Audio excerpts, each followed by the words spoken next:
Space twisted and bent as the USS Liberty dropped out of hyperspace at the edge of an unknown star system. Captain Jake Morrison gripped the arms of his command chair as the ship shuddered from the rough exit. The hyperspace drive was barely holding together after 3 months of desperate jumps across uncharted space. Behind him, the bridge crew worked at their stations with the quiet efficiency of people who had learned to make miracles happen with broken equipment. The Liberty was not supposed to carry 10,000 people. The ship had been designed for a crew of 5,000. But now every corridor and cargo bay was packed with survivors from humanity's outer colonies. They were the lucky ones who had escaped when the first alien invasion destroyed 12 human worlds in as many days. Captain Morrison had been ordered to find a safe place for these refugees, but safe places seemed to be running out fast. Lieutenant Amy Rodriguez looked up from her sensor station with worry in her eyes. "Captain, I'm reading a massive fleet in this system," she said. "Over 200 ships in formation around the 4th planet." Morrison stood and walked to the main display screen. The tactical readout showed more ships than he had ever seen in one place. They were arranged in perfect geometric patterns around a world that glowed with an unnatural light. Even from this distance, the planet looked wrong somehow. "What's the condition of that planet?" Morrison asked. Rodriguez worked at her controls for several minutes before answering. "Sir, the surface shows signs of recent orbital bombardment. There are massive craters and radiation signatures consistent with high-energy weapons. I'm also detecting what looks like cities, but they're not responding to any communications." Commander Pete Walsh moved to Morrison's side and studied the display. As the ship's tactical officer, Walsh had seen enough battles to recognize the aftermath of conquest. "Captain, that planet has been attacked recently. Those ships out there, they're not the same design as the aliens who hit our colonies." Morrison nodded. The ships on the screen were sleek and elegant, with flowing curves and surfaces that seemed to shift color in the starlight. They were nothing like the brutal angular vessels that had destroyed humanity's outer worlds. These looked more advanced, more refined, and somehow more dangerous. Chief Engineer Lisa Barnes climbed up from the engine room with grease on her hands and exhaustion in her face. "Captain, the hyperspace drive is done," she said. "We've pushed it beyond every safety limit for 3 months. It won't make another jump without a complete overhaul, and we don't have the parts." The news hit Morrison like a physical blow. Without the hyperspace drive, they were trapped in this system with 10,000 civilians and a fleet of unknown aliens. He looked around the bridge at his crew and saw the same realization in their eyes. They had run out of places to run. "Sir, I'm getting movement from the alien fleet," Rodriguez reported. 3 ships are breaking formation and heading toward us." Morrison walked back to his chair and sat down. He had been hoping they could observe the situation quietly and maybe slip away if things looked dangerous. Instead, they had been detected immediately. The aliens were coming to investigate, and Morrison had to decide how to respond. On the communications console, Lieutenant Danny Cooper was trying different frequencies to establish contact. "Captain, I'm broadcasting standard greeting protocols on all known alien frequencies," he said. No response so far. The 3 approaching ships were small compared to the massive vessels in the main fleet, but they were still larger than anything humanity had ever built. As they got closer, the Liberty's sensors could make out more details. Each ship carried enough firepower to destroy a city, and their energy signatures suggested shields that could probably stop anything the humans could throw at them. "Captain, incoming transmission," Cooper announced. "It's in a language our computers don't recognize, but the tone sounds like a demand." Morrison had faced situations like this before, though never with so many civilian lives at stake. The aliens were probably ordering them to surrender or explain their presence. Standard procedure would be to try to negotiate, to find some common ground that might lead to peaceful coexistence. But Morrison was tired of running. He was tired of watching human colonies burn, while humanity's leaders tried to find diplomatic solutions with species that seemed to view humans as nothing more than pests to be exterminated. The refugees packed into his ship represented some of the last free humans in the galaxy, and he would not let them become slaves to another alien empire. "Chief Barnes, what's the status of our weapons?" Morrison asked. Barnes looked surprised by the question. "All systems are operational, Captain. We've got a full load of antimatter torpedoes and the main particle cannon is charged. But sir, there are over 200 ships out there." Morrison stood up and walked to the front of the bridge. Through the main viewing port, he could see the 3 alien ships approaching with their weapons powered up. Behind them, the massive fleet waited around the dying planet like vultures around a carcass. "Lieutenant Rodriguez, what do you know about those ships?" Morrison asked. Rodriguez studied her readouts carefully. "They're definitely more advanced than anything we've encountered before. Better shields, more sophisticated power systems, weapons that could probably cut through our armor like paper. But Captain, there's something interesting about their design." "What is it?" "They're built for intimidation as much as function. Look at those flowing lines and the way they shimmer in the light. These ships are meant to impress people, to make them feel small and helpless. That suggests a species that's used to winning through psychological warfare as much as superior firepower."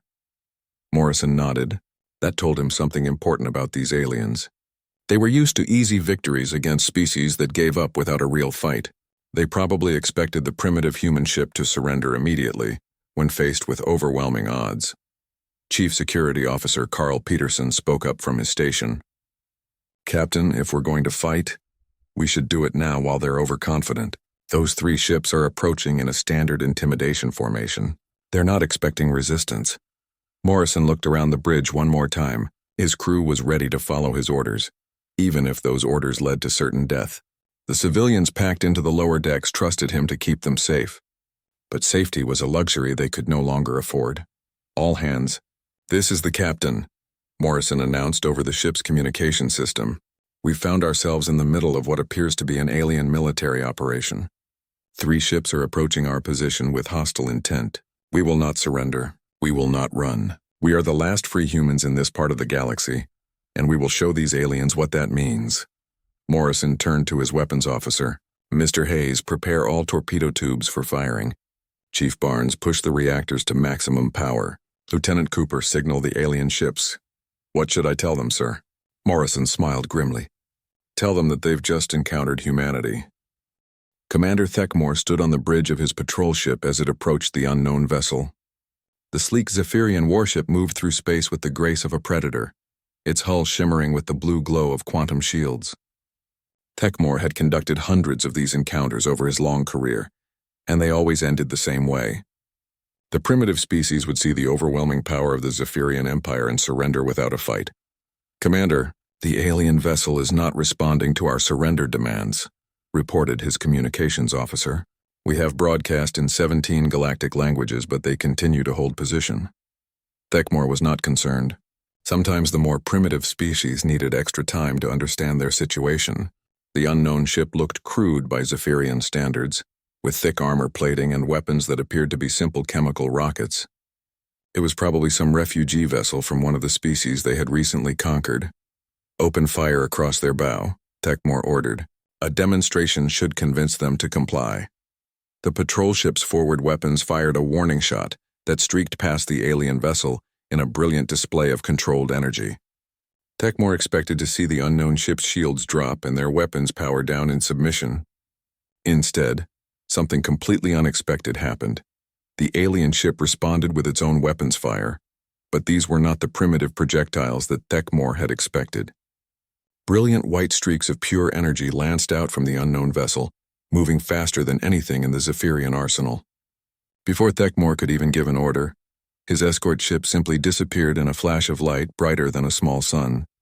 "Report," Thekmore shouted as his bridge crew scrambled to understand what had just happened. "Sir, the righteous strike has been destroyed," his tactical officer said with disbelief in his voice. "Complete molecular dissolution. I'm reading antimatter signatures." Thekmore felt his blood turn cold. Antimatter weapons had been banned by galactic treaty for over 3 centuries. They were considered too dangerous and destructive for civilized warfare. Only the most savage and desperate species would even consider using such weapons. The unknown ship was moving now, accelerating directly toward Thekmore's remaining squadron. More of those terrible white streaks reached out and touched another Zephyrian vessel. The ship's quantum shields collapsed instantly, and its hull began to glow white-hot before it exploded in a ball of superheated plasma. "Full retreat," Thekmore ordered. "Signal the fleet.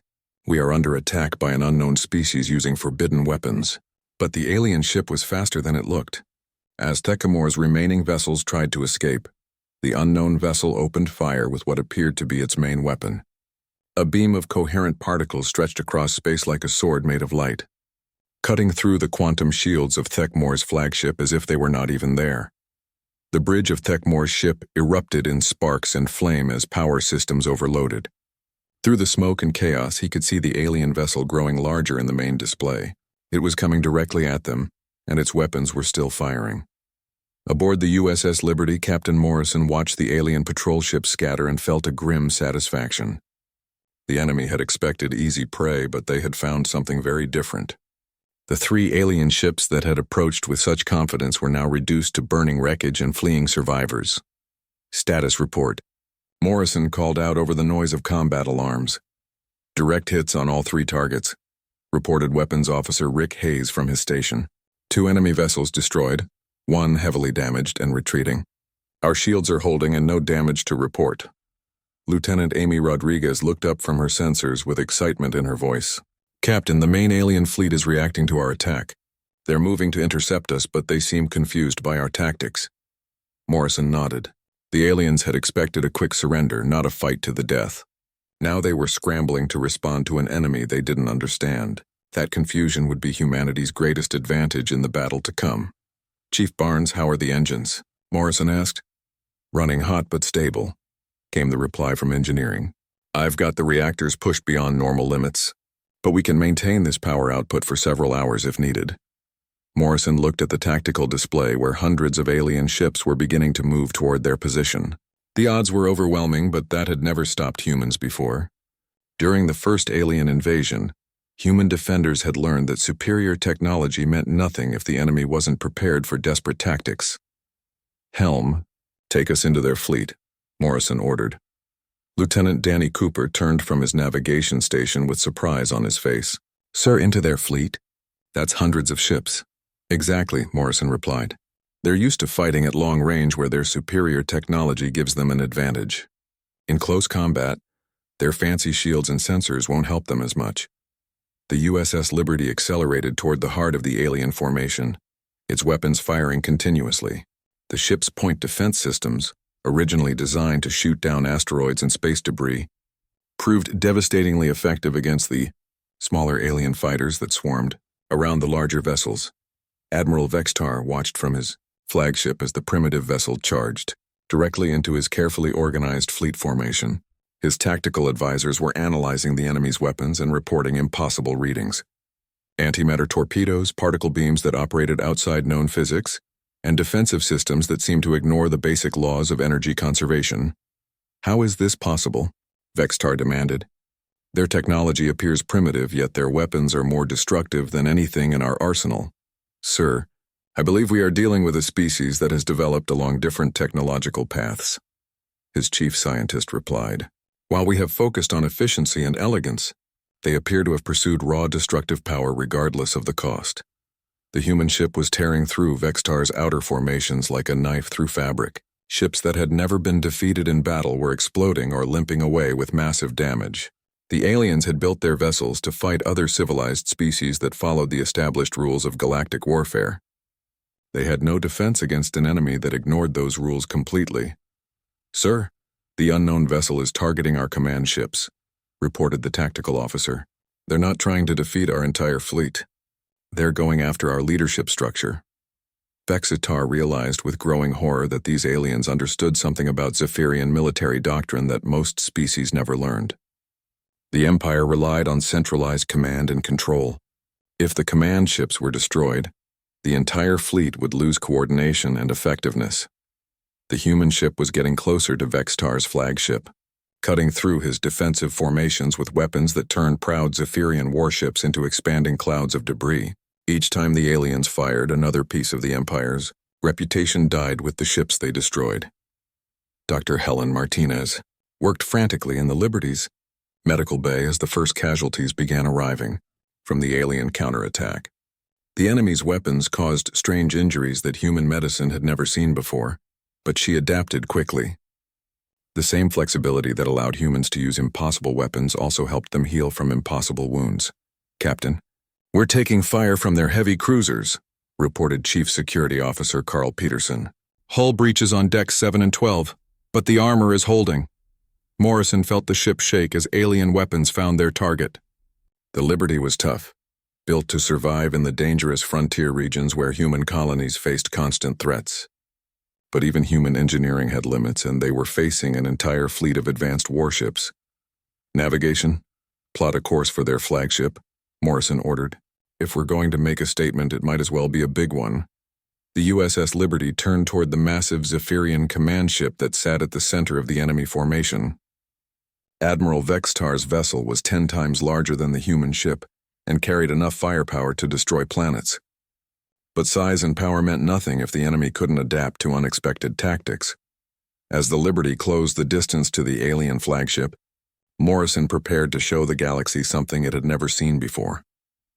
A single human warship was about to take on the pride of the Zephyrian Empire, and the outcome would change everything. The USS Liberty plunged deeper into the Zephyrian fleet formation like a wolf attacking a flock of sheep. Captain Morrison stood on his bridge watching the tactical display as hundreds of alien ships tried to surround his single vessel. The enemy had superior numbers and technology, but they were fighting like they had never faced a truly desperate opponent before. "Captain, they're trying to box us in," reported Commander Pete Walsh from his tactical station. "Cruiser formations moving to cut off our escape routes." Morrison smiled grimly. "We're not trying to escape, Commander. We're trying to get closer." The human ship's armor was thick and crude compared to the elegant alien vessels, but it was designed for exactly this kind of punishment. When Zephyrian energy beams struck the Liberty's hull, they carved deep gouges in the metal but failed to penetrate to the vital systems below. The aliens had built their weapons to defeat sophisticated shields and delicate armor. They had never expected to face an enemy that simply absorbed damage and kept fighting. Lieutenant Amy Rodriguez worked frantically at her sensor station, analyzing the patterns of enemy ship movements. "Captain, I think I've found something important," she called out over the noise of battle. "The alien fleet is operating under centralized control. All their tactical decisions are coming from that massive flagship in the center." Morrison turned to look at the main display where Admiral Vextar's command ship sat like a metal mountain in space. The vessel was easily 10 times the size of the Liberty and bristled with enough weapons to level continents. But Rodriguez had identified a critical weakness in Zephyrian military doctrine. They're used to fighting civilized wars against civilized enemies, Morrison realized. Take out their command structure and the whole fleet loses coordination. Chief Tactical Analyst Kira Jensen had been studying the alien formations since the battle began. "Sir, if we can reach their flagship, we might be able to end this fight quickly. But we'll have to go through at least 50 heavy warships to get there." Morrison looked around his bridge at the crew members who had followed him across half the galaxy. They were tired, outnumbered, and facing impossible odds. But they were also the last free humans in this part of space, and they had nothing left to lose. "Chief Barnes, I need everything the engines can give us," Morrison ordered. "We're going to ram our way through their formation." Engineer Lisa Barnes's voice came back from the engine room with excitement mixed with worry. "Captain, I can give you full power for maybe 30 minutes before the reactors start to overload. After that, we'll either win this fight or it won't matter anymore." The USS Liberty changed course and accelerated directly toward the heart of the Zephyrian fleet. Alien ships moved to intercept, but they were still thinking in terms of traditional space combat. They expected the human vessel to maintain safe distances and engage in careful tactical maneuvering. Instead, Morrison ordered his ship to ram through their formations using its reinforced hull as a weapon. The first Zephyrian cruiser that tried to block their path learned too late that human ships were built differently than anything else in the galaxy. The Liberty's armored prow smashed through the alien vessel's elegant superstructure like a hammer through glass.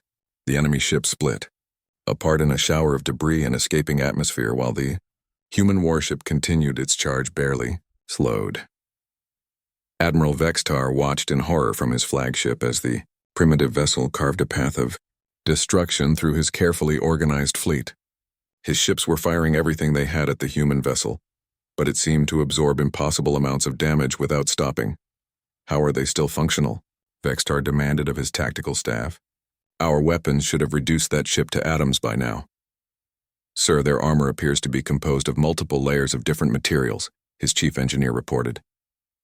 "When our energy weapons hit the outer layer, the energy is dispersed through a network of heat sinks and ablative plates. It's crude but remarkably effective." The human ship was getting closer to Vextar's flagship, and panic was beginning to spread through the Zephyrian fleet. Ships that had never retreated from battle were pulling back to avoid the seemingly unstoppable human vessel. The carefully maintained formations that were the foundation of Zephyrian tactics were falling apart. Aboard the Liberty, Weapons Officer Rick Hayes was pushing the ship's guns beyond their design limits. The main particle cannon was running so hot that it was beginning to warp the barrel, but it continued to fire devastating beams that punched through alien shields like they were made of paper. "Sir, I'm detecting power fluctuations in the enemy flagship," reported Lieutenant Rodriguez. "I think we're making them nervous," Morrison nodded. Fear was humanity's greatest weapon in this fight. The Zephyrian Empire had conquered the galaxy by making other species believe that resistance was hopeless. Now, a single human ship was proving that even the mighty Empire could bleed. Chief Security Officer Carl Peterson coordinated damage control teams throughout the ship as Zephyrian weapons found their mark. "Captain, we've lost sections on 3 decks, but all critical systems are still operational. The civilians in the core sections are secure." The mention of civilians reminded Morrison why they were fighting. 10,000 human refugees were counting on him to keep them safe, but safety was no longer possible. The only way to protect his people was to show the galaxy that humanity would never surrender. Engineer Barnes implemented an emergency protocol that routed all available power through the ship's main weapon systems. The USS Liberty went almost completely dark except for life support and engines, making it nearly invisible to Zephyrian sensors for several crucial minutes. Where did they go? Admiral Vextar shouted as the human ship disappeared from his tactical displays. The answer came in the form of the Liberty emerging from the sensor shadow of a destroyed Zephyrian cruiser, less than a kilometer from Vextar's flagship. The human ship's main particle cannon was glowing white-hot as it prepared to fire at point-blank range. "Evasive maneuvers," Vextar ordered, but his massive ship was too large and slow to avoid the human weapon. The Liberty's main gun fired with the accumulated power of the entire ship behind it. The particle beam punched through the flagship's quantum shields like they were not even there, boring deep into the vessel's hull and striking something vital in the engineering section. Admiral Vextar died instantly as his command center vanished in a ball of superheated plasma. The explosion that followed could be seen from the edge of the star system, and with it died the myth of Zephyrian invincibility. Communications Officer Tim Brooks intercepted alien transmissions as panic spread through the enemy fleet. "Captain, they're calling for retreat authorization. Some ships are already pulling back without orders." Morrison looked at the tactical display where the once mighty Zephyrian fleet was dissolving into chaos. Ships were fleeing in all directions while others continued to fire randomly at targets they could no longer coordinate with. The destruction of their flagship had broken their chain of command completely. "Sir, should we pursue the retreating ships?" asked Commander Walsh. Morrison shook his head. "Let them go. They'll carry word of what happened here back to their empire. Sometimes the best weapon is a story that spreads faster than any fleet."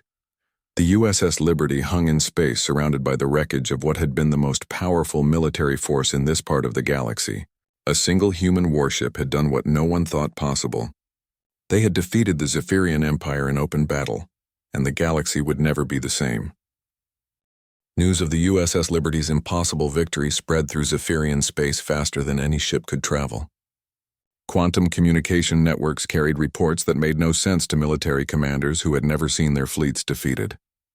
A single primitive vessel had destroyed an entire Imperial armada, something that violated every law of warfare the Empire had written.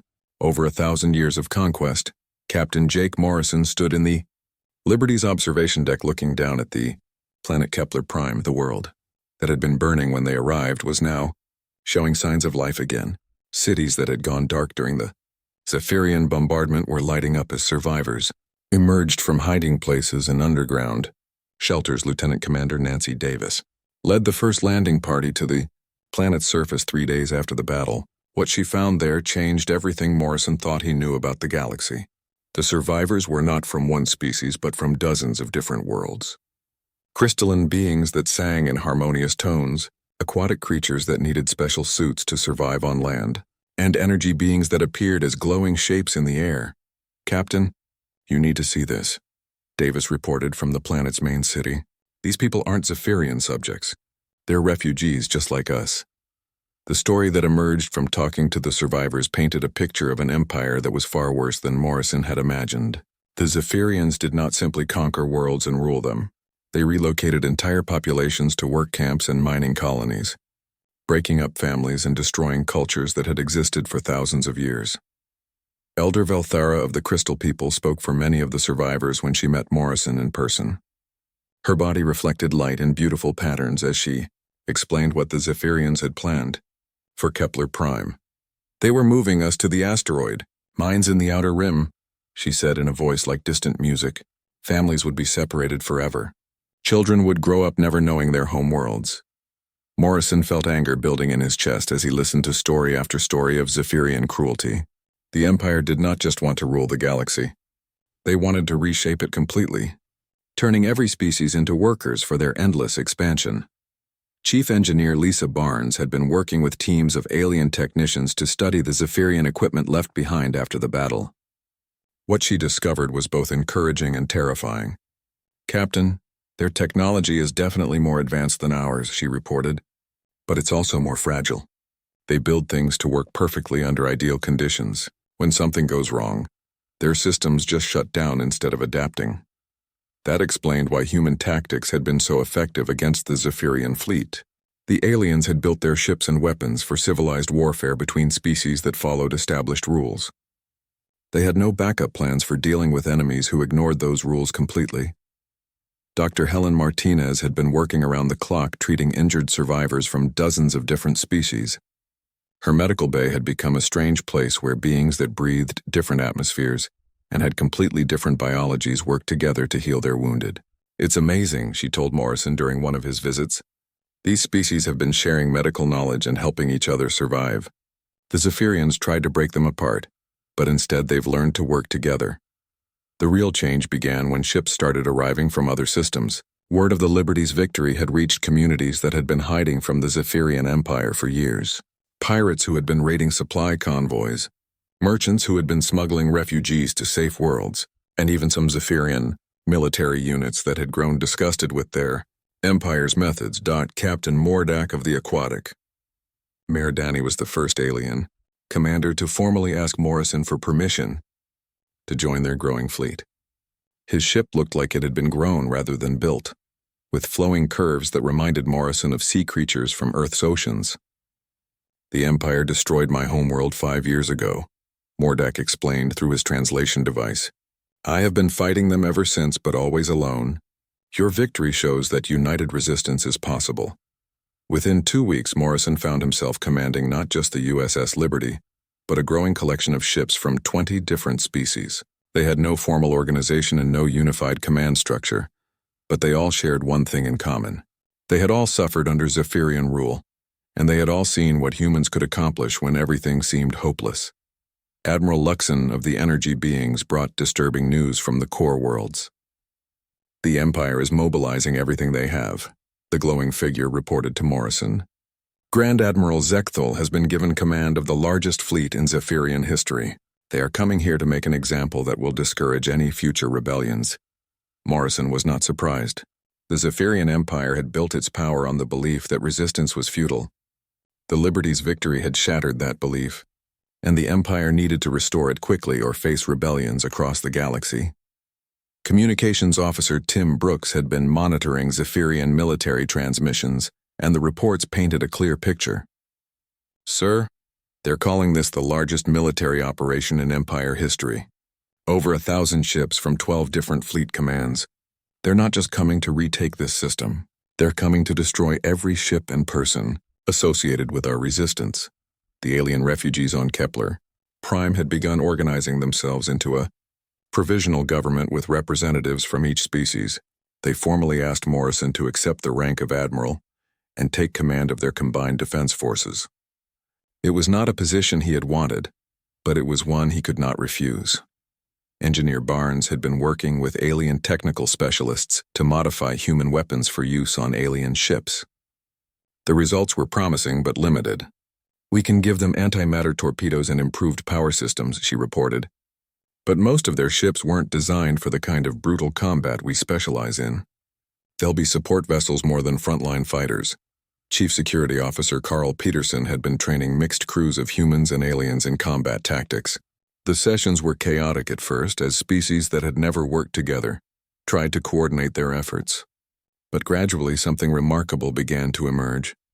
Each species brought different strengths to the fight, and when those strengths were combined with human determination, the result was greater than the sum of its parts. The Velthari could focus energy weapons with crystalline precision that no human gunner could match. The Merdani moved their ships through space like schools of fish, coordinating complex maneuvers without any apparent communication. The energy beings could interface directly with computer systems, making repairs and modifications in seconds that would take human engineers hours. Morrison stood in the Liberty's main conference room, looking at holographic displays that showed their growing fleet. 300 ships from 40 different species now orbited Kepler Prime, and more were arriving every day. They called themselves the Free Worlds Alliance, and they had chosen a single human warship as their flagship. The irony was not lost on Morrison. Humanity had spent years running from alien invaders, always on the defensive and always losing ground. Now they found themselves leading a galactic resistance movement that looked to them for the kind of desperate courage that came naturally to a species with nothing left to lose. Admiral Vextar was dead, but his replacement was already on the way with a fleet large enough to destroy entire star systems. The real test of human leadership was about to begin. Admiral Jake Morrison stood on the bridge of the USS Liberty and watched the final preparations for the battle that would decide the fate of the galaxy. 6 months had passed since his ship first emerged from hyperspace and changed everything. Now 300 vessels from 40 different species formed a massive fleet around the scarred human warship that had become their symbol of hope. The alien ships were beautiful in their diversity. Crystal vessels from the Velthari reflected starlight and rainbow patterns, while the flowing organic shapes of Merdani ships moved like sea creatures through space. Energy beings piloted craft that seemed to be made of pure light, and dozens of other species contributed their own unique designs to the Liberation fleet.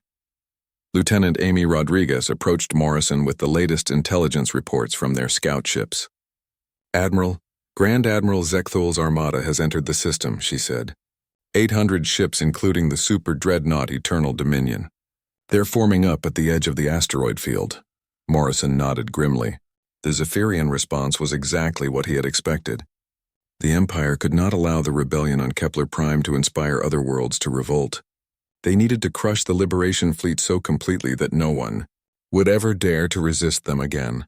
Commander. Pete Walsh joined them at the tactical display where the enemy fleet appeared as red dots arranged in perfect geometric formations. Sir, they're bringing quantum disruptors, he reported. Our intelligence sources say these weapons can tear apart matter at the atomic level. They've never been used in actual combat before. The news sent a chill through Morrison's chest. The Zephyrians were so desperate to win this battle that they were using experimental weapons that might destroy entire planets if something went wrong. It showed just how much damage the Liberation fleet had already done to the Empire's reputation. Dr. Helen Martinez had been working with medical teams from every species in their fleet to prepare for casualties, from weapons they had never encountered before. Her sickbay had become a strange laboratory where human medicine mixed with alien healing techniques to create treatments that neither side could have developed alone. Chief Engineer Lisa Barnes climbed onto the bridge with excitement in her eyes despite the approaching battle.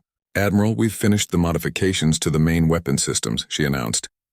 The Velthari showed us how to focus particle beams using crystalline resonance chambers. Our firepower has increased by 300%.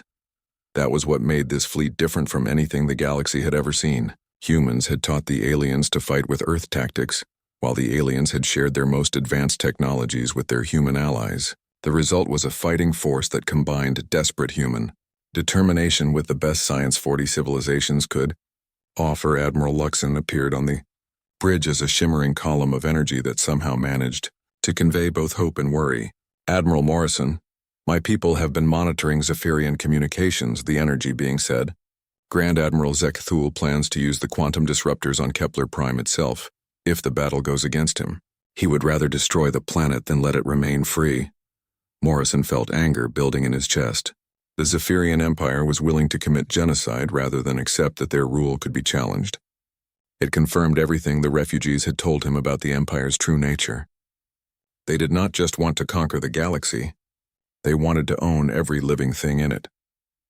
The final battle planning session took place in the Liberty's main conference room, with commanders from every species in the Liberation fleet. Morrison looked around the table at beings he had never imagined he would call friends and allies. 6 months ago, they had all been scattered across the galaxy, hiding from the Empire and fighting hopeless battles alone. Now they were united under a single flag and ready to face the largest military force in Zephyrian history. Captain Mordak of the Murdani spoke for many when he said, "Admiral Morrison, you have given us something we thought was lost forever. You have given us hope that the Empire can be defeated." Morrison stood up and activated the holographic display that showed both fleets. The Liberation forces looked pitifully small compared to the massive Zephyrian armada. But he had learned that numbers were not everything in space combat. "We will not meet them in traditional formation," he announced. "They expect us to line up our ships and trade fire until one side breaks. That's how they've won every battle for 1,000 years. Commander Thala of the Velthari chimed softly in agreement. "But humans do not fight traditional battles," she said. "You have taught us that survival matters more than honor or glory." The battle plan was complex, but based on simple human military principles. Small groups of ships would attack from multiple directions, while the main force targeted the Zephyrian command vessels. They would use the asteroid field to break up enemy formations and turn the battle into dozens of smaller fights where human tactics would be most effective. Chief Security Officer Carl Peterson had been training boarding parties with volunteers from every species in the fleet. "If we can get close enough to their flagship, we can take the fight directly to Zekthul," he told Morrison. "The aliens are good fighters, but they've never seen human close combat techniques." The Zephyrian fleet arrived the next morning in a display of power, meant to intimidate any potential rebels. The Eternal Dominion was larger than some space stations and carried enough firepower to destroy entire solar systems. Its quantum disruptors glowed with barely contained energy that made space itself seem to bend and twist around them. Grand Admiral Zekthul stood on his flagship's bridge and looked at the ragtag collection of alien vessels arrayed against him. He had expected to face a larger force after 6 months of rebellious activity. Instead, he saw only a few hundred ships of mixed design and questionable combat ability. "Begin the attack," Zekthul ordered. "Destroy them all and let the galaxy see what happens to those who defy the Empire." The Liberation fleet scattered into the asteroid field as soon as the Zephyrians began their advance. Morrison's ships disappeared among the space rocks like fish diving into a coral reef. Zephyrian sensors lost track of dozens of vessels as they powered down their systems and hid behind asteroids. The first wave of attacks came from unexpected directions as Velthari ships used their crystal hulls to focus energy beams from behind asteroid cover. Murdani vessels moved through the field like schools of fish, coordinating their movements without any visible communication. Human-trained alien crews struck at Zephyrian flanks with precision that caught the Empire forces completely off guard. "They're not fighting like primitives," Grand Admiral Zekthul told his tactical officer as his outer ships took heavy damage. "These tactics are sophisticated and coordinated. Someone has been training them." The USS Liberty led the main assault toward the heart of the enemy formation.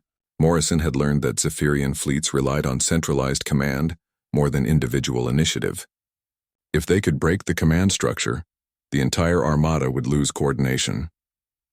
Engineer Barnes had one final surprise prepared for the enemy. She had modified the Liberty's main particle cannon using technology from 6 different alien species. The weapon now fired concentrated antimatter wrapped in quantum fields, creating a beam that could punch through any known defense.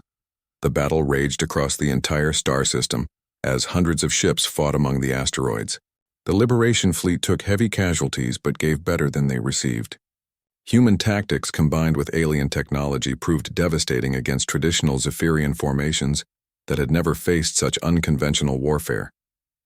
Finally, Morrison saw his chance. The Eternal Dominion had moved forward to support its damaged flanks, bringing it within range of a desperate assault. "All ships, this is Admiral Morrison," he broadcast to the entire fleet. "We're going after their flagship.